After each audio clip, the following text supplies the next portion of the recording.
ദൈവത്തെ ഓർത്തുകൊണ്ട് ദൈവത്തെ നമുക്ക് നന്ദിയോടെ ദൈവനാമത്തിന് സ്തോത്രം ചെയ്യാം. ഹല്ലേലൂയ. വിശുദ്ധ കരങ്ങളെ ഉയർത്തി ദൈവത്തിന് സ്തോത്രം ചെയ്യാം. ഹല്ലേലൂയ, ഹല്ലേലൂയ. ആമേൻ. സ്വർഗത്തിൽ കേൾക്കുന്ന ശബ്ദമാണ് ഹല്ലേലൂയ. ഇടിമുഴക്കത്തോടുകൂടെ പെരുവെള്ളത്തിന്റെ ഇരച്ചിൽ പോലെ മുഴങ്ങുന്ന ശബ്ദമാണ് ഹല്ലേലൂയ. അപ്പൊ ഈ ഹല്ലേലൂയ പറയുന്നതിൽ നമ്മൾ ആരും ആമേൻ പിശുക്ക് കാണിക്കേണ്ട. സ്വർഗത്തിൽ കേൾക്കുന്ന ഒരു ഭാഷയാണ് ഹല്ലേലൂയ. ആമേൻ, ഹല്ലേലൂയ. അത് ഇംഗ്ലീഷിൽ നോക്കിയാലും അറബിയിൽ നോക്കിയാലും ഏതിൽ നോക്കിയാലും ഹല്ലേലൂയ, ഹല്ലേലൂയ. ആ സ്വർഗത്തിലെ ഭാഷയ്ക്ക് ഒരു മാറ്റവും ഉണ്ടാക്കുവാൻ ആർക്കും കഴിയുകയില്ല. അങ്ങനെ മഹത്വകരമായ ആ ദൈവത്തിന്റെ നാമത്തെ ഉയർത്തുവാനാണ് നമ്മുടെ നാവിനെ ദൈവം അനുഗ്രഹിച്ചു തന്നിരിക്കുന്നത്. അതുകൊണ്ട് കർത്താവേ, നമുക്ക് സ്തുതി സ്തോത്രങ്ങളോടുകൂടെ ദൈവസന്നിധി നമുക്കായിരിക്കാം. കഴിഞ്ഞ ദിവസവും പരിശുദ്ധാത്മാവ് നമ്മോട് ശക്തമായിട്ട് സംസാരിച്ചു. ഹല്ലേലൂയ. ഇന്ന് രാത്രിയിലും പരിശുദ്ധാത്മാവ് നമ്മെ ശക്തമായിട്ട് സംസാരിക്കട്ടെ. അതിനായിട്ട് സക്കറിയാവിന്റെ പുസ്തകം, സക്കറിയ പ്രവാചകന്റെ പുസ്തകം 12-ാം അധ്യായം അതിന്റെ 10-ാം വാക്യം ഒന്ന് വായിക്കാം. സക്കറിയ പ്രവാചകന്റെ പുസ്തകം 10-ാം അധ്യായം 12-ാം അധ്യായം 10-ാം വാക്യം. ഞാൻ ദാവീദ് ഗൃഹത്തിന്മേലും യെരൂശലേം നിവാസികളുടെ മേലും കൃപയുടെയും യാചനകളുടെയും ആത്മാവിനെ പകരും. തങ്ങൾ കുത്തിയിട്ടും ഉള്ളവങ്കിലേക്ക് അവർ നോക്കും. ഏത് ജാതിയെ കുറിച്ച് വിലപിക്കുന്നത് പോലെ അവർ അവനെ കുറിച്ച് വിലപിക്കും. ആമേൻ, ആമേൻ. സ്തോത്രം. ഹല്ലേലൂയ. സക്കറിയ പ്രവാചകനിലൂടെ പരിശുദ്ധാത്മാവ് ഇന്ന് രാത്രിയിൽ ദൈവസഭയോട് പറയുകയാണ്, ഞാൻ ദാവീദ് ഗൃഹത്തിന്റെ മേൽ. ദാവീദ് ഗൃഹം എന്ന് പറഞ്ഞാൽ ആരാണ്? ആമേൻ. ദാവീദിന്റെ വംശമായ കർത്താവായ യേശു ക്രിസ്തുവിന്റെയും അത് പറയാം അടുത്ത യെരൂശലേം നിവാസികളും. യെരൂശലേം എന്ന് പറഞ്ഞാൽ എന്താ? ദൈവത്തിന്റെ നഗരമായ ഈ രണ്ട് സ്ഥലങ്ങളിലും ഞാൻ കൃപയുടെയും, ഒന്നാമതായി ദൈവം അയക്കാൻ പോകുന്നത് കൃപയുടെ ആത്മാവ്, ഒരു ഗ്രേസിന്റെ സ്പിരിറ്റ് ദൈവം സഭയിൽ അയക്കാൻ പോകുകയാണ്. പലപ്പോഴും നമുക്ക് കൃപ ഇല്ല. നമ്മൾ ദൈവത്തോട് കൃപയ്ക്ക് വേണ്ടി പലപ്പോഴും നാം യാചിക്കാറുണ്ട്. എങ്ങനെ സംസാരിക്കണം, എങ്ങനെ ആ ദൈവസന്നിധിയിൽ പ്രാർത്ഥിക്കണം, എങ്ങനെ കുടുംബ ജീവിതത്തിൽ ഞാൻ പെരുമാറണം, എങ്ങനെ ഞാൻ എൻ്റെ ജോലിയിൽ എങ്ങനെ പെരുമാറണം എന്നൊക്കെയും പലപ്പോഴും നാം ദൈവത്തോട് കൃപ ചോദിക്കാറുണ്ട്. ഇന്ന് രാത്രിയിൽ പരിശുദ്ധാത്മാവ് നമ്മോട് പറയുന്നത്, ഞാൻ ദാവീദ് ഗൃഹത്തിന്റെ മേലും യെരൂശലേമിന്റെ മേലും ഞാൻ കൃപയുടെയും ആമേൻ യാചനകളുടെയും ആത്മാവിനെ ഞാൻ പകരും. ദൈവം ഇന്ന് നമ്മുടെ മേൽ പകരുവാൻ പോകുന്നത്, ഒന്ന് കൃപയുടെ ആത്മാവ്, രണ്ട് യാചനയുടെ ആത്മാവ്, മൂന്നാമതായി ദൈവം തരികയാണ് ആമേൻ സ്തോത്രം. അങ്ങനെ 3 വിധത്തിലുള്ള ഒരു ആത്മാവ് ദൈവസഭയിൽ ഈ ദിവസങ്ങളിൽ ദൈവം നൽകുവാൻ പോകുകയാണ്. ദൈവം ആമേൻ പൗലോസ് തന്നെ പറയുകയാണ്, ആമേൻ ദൈവത്തിന്റെ കൃപ എൻ്റെ മേൽ പെരുകേണ്ടതിന്. ആമേൻ ഏതൊരു അവസ്ഥയിലും ആമേൻ പൗലോസ് എന്ന ദൈവദാസന് പലപ്പോഴും അവന്റെ ജീവിതത്തില് പ്രതികൂലങ്ങളും പ്രയാസങ്ങളും അവന്റെ ജീവിതത്തിൽ കടന്നു വരുമ്പോൾ പൗലോസ് പറയാറുണ്ട്, ആമേൻ ബലഹീനതയിൽ തികഞ്ഞു നിൽക്കുന്ന ദൈവകൃപ. നമുക്കെപ്പോഴും ബലമുണ്ടായിരിക്കുകയില്ല, എന്നാൽ ബലഹീനതയിൽ തികഞ്ഞു നിൽക്കുന്ന ഒരു ദൈവശക്തിക്ക് വേണ്ടി നാം ഇന്ന് രാത്രിയിൽ പ്രാർത്ഥിക്കണം. ഹല്ലേലൂയ. കർത്താവേ, എനിക്ക് ബലമില്ല, എനിക്ക് ശക്തിയില്ല, കർത്താവേ നിന്റെ കൃപ എനിക്കൊന്ന് ഒഴുക്കി തരണമേ എന്ന് ദൈവസന്നിധിയിൽ നമ്മളൊന്ന് പ്രാർത്ഥിച്ചാൽ ദൈവം നമുക്ക് കൃപ നൽകുവാൻ ദൈവശക്തനാണ്. ദൈവം പറയുകയാണ്, ഞാൻ നിനക്ക് കൃപ, ഞാൻ നിനക്ക് മഴ പെയ്യുന്നത് പോലെ ഞാൻ കൃപ പെയ്തു തരും. ആമേൻ എന്ന് പറഞ്ഞു കഴിഞ്ഞാല് നമ്മുടെ ബാങ്കില് അത് നാം പണം നമ്മുടെ കമ്പനി നമ്മുടെ ബാങ്കിൽ ഡെപ്പോസിറ്റ് ചെയ്തിരിക്കുന്നത് പോലെ കൃപ ബാങ്കിൽ ആ കർത്താവിൽ അത് ഡെപ്പോസിറ്റ് ചെയ്തിരിക്കുകയാണ്. ഈ കൃപ നമ്മൾ എന്ത് ചെയ്യണം? നാം വിശ്വാസത്താൽ എന്താ ഈ ATM കാർഡിട്ട് ആ കൃപയെ നാം ഓരോ ദിവസവും വിഡ്രോ ചെയ്യണം. ഓരോ ദിവസവും കർത്താവിനോട് ചോദിച്ചുകൊണ്ട്, കർത്താവേ ഇന്ന് എനിക്ക് ജീവിപ്പാനുള്ള, ഇന്ന് ഈ പ്രതിസന്ധിയെ തരണം ചെയ്യുവാനുള്ള ഒരു കൃപ എനിക്ക് അയച്ചു തരണമെന്ന് നാം പ്രാർത്ഥിക്കുമ്പോൾ ദിനം പ്രതി നിങ്ങളുടെ ജീവിതത്തിന്റെ ഏത് സാഹചര്യത്തിന്റെ നടുവിലോ ആമേൻ കൃപയുടെ സകല കൃപയുടെയും വറ്റാത്ത ഉറവിടമായ യേശു പറയുകയാണ്, നീ എന്റെ അടുക്കലേക്ക് വന്നാൽ ഞാൻ നിനക്ക് സമയത്ത് കൃപ നൽകും. തക്ക സമയത്ത് സഹായത്തിനായുള്ള കൃപ ഞാൻ നിനക്ക് നൽകും. ആമേൻ, സ്തോത്രം. ആമേൻ. സകല നന്മകളുടെയും സകല കൃപകളുടെയും ഉറവിടമാണ് യേശു. ആമേൻ. യേശുവിന്റെ സന്നിധിയിൽ നിന്ന് നാം കൃപ പ്രാപിക്കണമെങ്കിൽ എന്ത് ചെയ്യുക? ആ യേശുവിന്റെ അടുക്കലേക്ക് ഒന്ന് എത്തണം. യേശുവിന്റെ അടുക്കലേക്ക് നാം വന്നാൽ മാത്രമേ നമുക്ക് കൃപ പ്രാപിപ്പാൻ കഴിയുള്ളൂ. എന്ന് പറഞ്ഞാൽ യേശുവിനോട് കൂടെ ഇരിക്കണം. യേശുവിന്റെ വചനത്തോടുകൂടെ ഞാൻ ചേർന്നിരിക്കുമ്പോഴാണ് ദൈവത്തിന്റെ കൃപ നമ്മളിലേക്ക് ഒഴുകാൻ പോകുന്നത്. ആമേൻ. ഇവിടെ കർത്താവിന്റെ ദാസൻ പറഞ്ഞല്ലോ, നമ്മൾ എത്രയും ഡ്രൈവിങ്ങിന് പരിചയമുണ്ടെങ്കിലും ദൈവത്തിന്റെ കൃപയുണ്ടെങ്കിൽ മാത്രമേ നമുക്ക് ഈ ദേശത്ത് ഡ്രൈവ് ചെയ്യാൻ പറ്റത്തുള്ളൂ. നമ്മുടെ എക്സ്പീരിയൻസുകൾ ഒന്നും നമുക്ക് മുന്നോട്ട് പോകാൻ കഴിയത്തില്ല. പഴയകാല അനുഭവം കൊണ്ട് നമുക്ക് പോകാൻ പറ്റത്തില്ല. ആ ദൈവത്തിന്റെ അസാധാരണമായ ഒരു കൃപയാണ്. ഹല്ലേലൂയ. പല വഴികളിലൂടെ യാത്രകളിലൂടെ പറഞ്ഞു പോകുമ്പോൾ എത്ര വാഹനങ്ങൾ ഇടിച്ചു കിടക്കുമ്പോൾ ഞാൻ അപ്പോഴൊക്കെ നെഞ്ചത്ത് കൈവയ്ക്കാറുണ്ട്, കർത്താവേ നിന്റെ കൃപയ്ക്കായി സ്തോത്രം. ഹല്ലേലൂയ. ആമേൻ. ഇങ്ങനെ കാണുമ്പോൾ, ഓരോ കാര്യങ്ങൾ കാണുമ്പോൾ ഞാൻ അറിയാതെ ആമേൻ സ്റ്റീയറിംഗ് കൈയെടുത്ത് നെഞ്ചത്ത് വെച്ച്, കർത്താവേ നിന്റെ കരുണയല്ലപ്പാ. ഹല്ലേലൂയ. നമ്മുടെ വണ്ടിയുടെ ഫിറ്റ്നസ് കൊണ്ടല്ല, നമ്മുടെ കഴിവ് കൊണ്ടല്ല, ദൈവത്തിന്റെ അസാധാരണമായ ഒരു കൃപ. ഈ വിഷയത്തിന്റെ നടുവില് ദൈവം നമ്മളെ ഈ ദേശത്ത് പട്ടുപോകാതെ നിർത്തിയിരിക്കുന്നത് ദൈവത്തിന്റെ കൃപയാ. ഹല്ലേലൂയ. ഈ കൃപ ദൈവം ഇന്ന് നമുക്ക് ധാരാളമായി പകരുവാൻ ദൈവം നമ്മെ കുറിച്ച് ആഗ്രഹിക്കുകയാണ്. കൃപ നിറഞ്ഞ ഒരു ദൈവമാ, കരുണയുള്ള ദൈവമാ യേശു. കരുണയുള്ള ദൈവമാണ്, കൃപയുള്ള ദൈവമാണ്. ഈ യേശുവിന്റെ അടുക്കലേക്ക്, കർത്താവേ എനിക്ക് നിന്റെ കൃപ തന്നേ മതിയാകുള്ളൂ. എന്റെ ഈ വിഷയത്തിന്റെ നടുവില്, എന്റെ ഈ സാഹചര്യത്തിന്റെ നടുവില്, എന്റെ പ്രതിസന്ധിയുടെ നടുവില് നിന്റെ കൃപ എനിക്ക് വേണം. ആമേൻ, ആമേൻ, ഹല്ലേലൂയ. കൃപയ്ക്ക് വേണ്ടി നമ്മൾ പ്രാർത്ഥിക്കണം. ആമേൻ, സ്തോത്രം. ഹല്ലേലൂയ. ആമേൻ. ദൈവത്തിന്റെ വചനത്തിൽ പറയുന്നുണ്ടല്ലോ, കൊലോസ്യർ ലേഖനത്തിൽ ഒരു വാക്യമുണ്ട്, നിങ്ങളുടെ വാക്കുകള് കൃപയോട് കൂടിയതും ഉപ്പിനാൽ രുചി വരുത്തിയതുമായിരിക്കട്ടെ എന്ന്. നമ്മുടെ വാക്കുകളൊക്കെ നമ്മൾ വീട്ടിൽ പറഞ്ഞാലും, ഭാര്യയോട് പറഞ്ഞാലും, ഭാര്യയോട് പറഞ്ഞാലും നമ്മുടെ വാക്ക് എന്തായിരിക്കണം? കൃപയോടുകൂടെ ആയിരിക്കണം. എന്നാൽ നിങ്ങളുടെ വീട്ടിൽ പ്രശ്നങ്ങളില്ല, ഉണ്ടാകില്ല. ആമേൻ. ഇത് കൃപയോടും, ആമേൻ, നിങ്ങളെ ഒരു വാക്ക് ഉപ്പിനാൽ രുചി വരുത്തിയതുമായി നിങ്ങളുടെ വീട്ടിൽ പെരുമാറുമ്പോൾ, നിങ്ങളുടെ ജോലി സ്ഥാനങ്ങൾ നിങ്ങൾ പെരുമാറുമ്പോൾ നിങ്ങളുടെ ജീവിതത്തിൽ പ്രതിസന്ധികളെ ഇല്ല. ആമേൻ, ഹല്ലേലൂയ.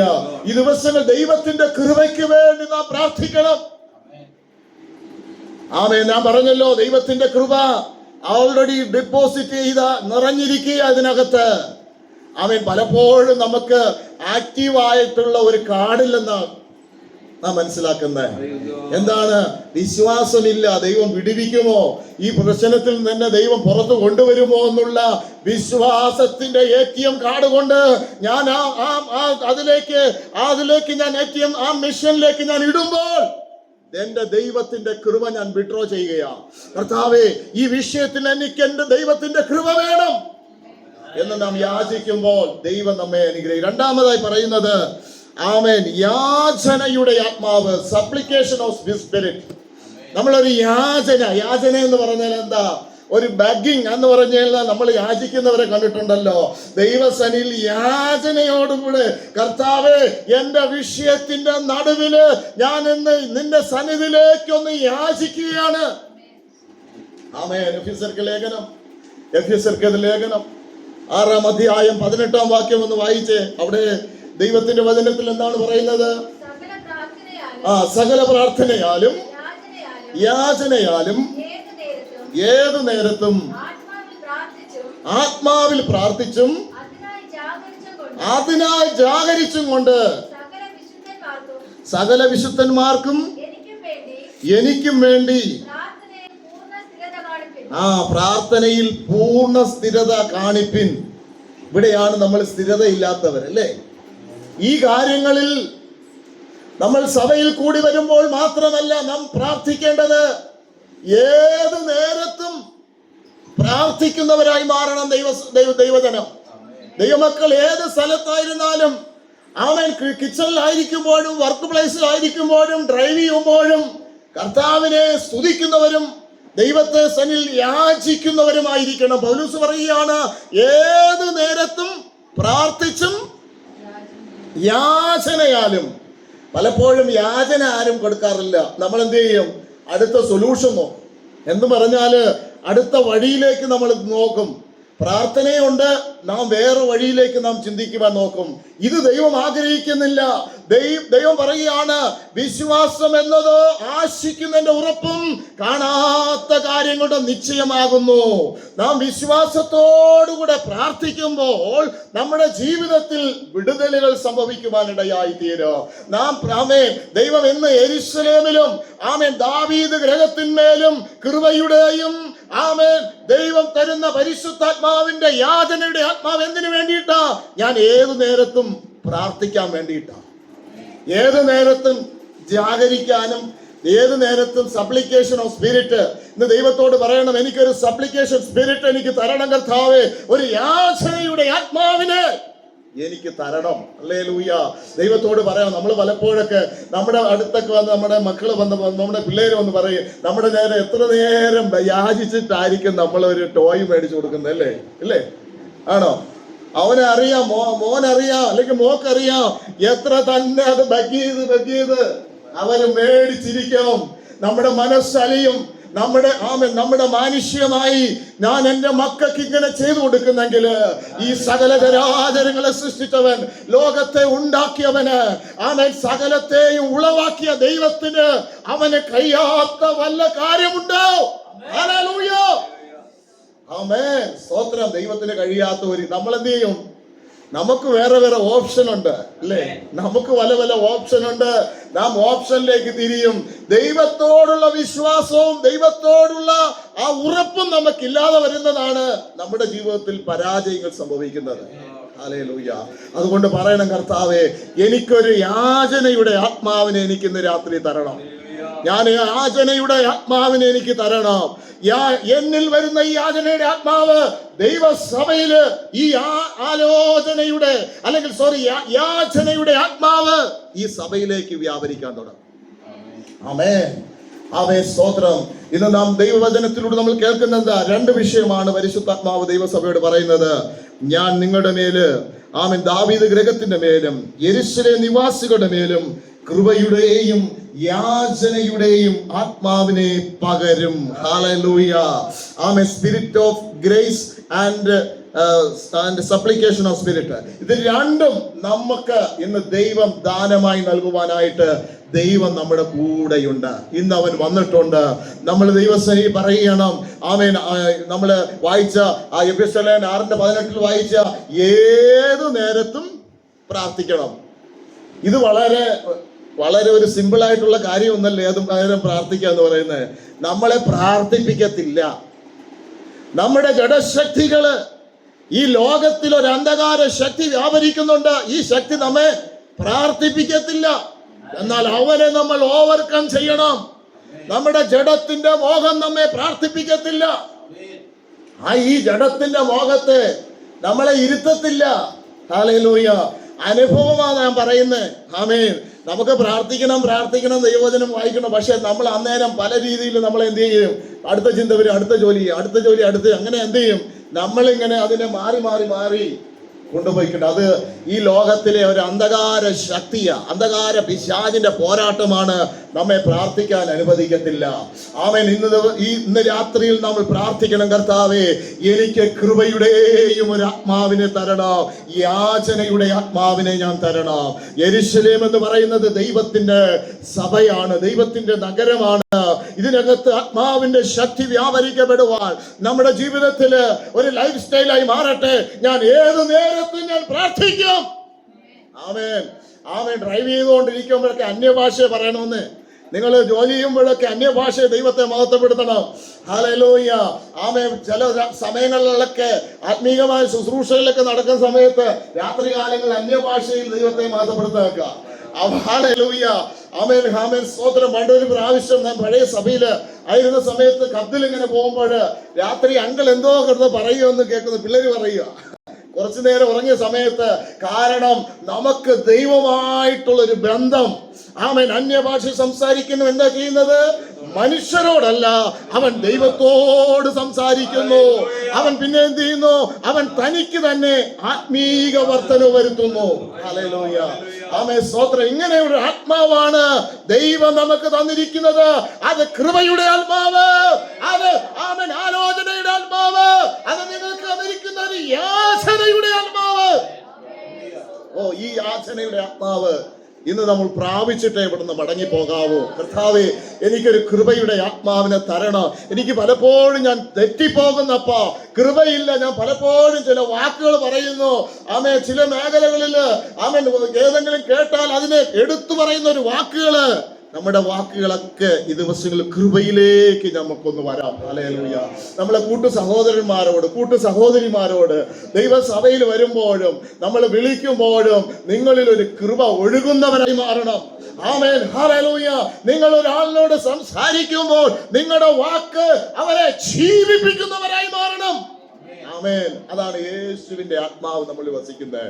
അങ്ങനെ ഈ ദിവസങ്ങളില് ആമേൻ, ഈ ഫാസ്റ്റിംഗ് പ്രയറിൽ നിങ്ങൾ ദൈവസന്നിധിയിൽ പ്രാർത്ഥിക്കണം. കർത്താവേ, എനിക്കൊരു കൃപയുടെ ആത്മാവ്, എനിക്കൊരു ആലോചനയുടെ ആത്മാവ് ദൈവം എനിക്ക് നൽകണമേ എന്ന് നാം പ്രാർത്ഥിച്ചാൽ നമ്മുടെ അവസ്ഥകളെ ദൈവം മാറ്റും. ഹല്ലേലൂയ. എന്ന് നമുക്ക് തീരുമാനിക്കാം, കർത്താവേ, എനിക്കൊരു കൃപ വേണം, നിന്റെ കൃപ വേണം. കർത്താവേ, കൃപ വേണം. ബലഹീനതയിൽ തികഞ്ഞു വരുന്ന ഒരു ദൈവശക്തി.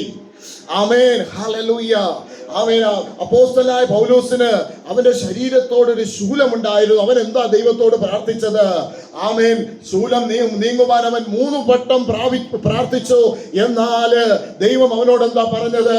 എന്റെ കൃപ നിനക്കു മതി, എന്റെ കൃപ നിനക്കു മതി.